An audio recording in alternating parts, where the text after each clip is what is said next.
বিধানসভার অর্থ বিষয়ক প্রতিমন্ত্রী অর্জুন মেঘওয়াল নিজের সংসদীয় এলাকায় গিয়ে স্থানীয় বাসিন্দাদের অভিযোগ শুনছিলেন। হঠাৎই স্থানীয় বাসিন্দারা এক অফিসারের নামে অভিযোগ করেন, আর সেই অফিসারকে ফোন করতে গিয়েই বেকায়দায় পড়ে যান মন্ত্রী মশাই। কারণ মোবাইল ফোনে তো নেটওয়ার্কই নেই। তড়িঘড়ি চলে আসে মই। সেই মই বেয়ে ওপরে উঠে অফিসারের সঙ্গে মোবাইল ফোনে কথা বলেন কেন্দ্রীয় অর্থ প্রতিমন্ত্রী, যা দেখে অনেকেই কটাক্ষের সুরে বলছেন দেশ নাকি ডিজিটাল হচ্ছে, মোবাইলই নাকি ব্যাংক। আর সেখানে খোদ অর্থ প্রতিমন্ত্রী সংসদীয় ক্ষেত্রে মোবাইল নেটওয়ার্কের এই হাল। মন্ত্রী মশাই হাড়ে হাড়ে টের পেলেন সাধারণ মানুষকে প্রতিদিন কি ভোগ করতে হয়। রাজস্থানে যখন এই ছবি, তখন বিহারের পূর্ণিয়ায় এই ছবি দেখুন। এই ব্যক্তির নাম শঙ্কর শাহ।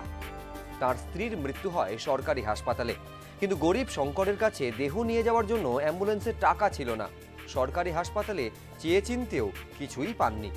অবশেষে একজনের মোটর বাইক জোগাড় করেন মৃতের ছেলে। ছেলে বাইক চালান আর শঙ্কর তার মৃত স্ত্রীকে মাঝে বসিয়ে রওনা দেন।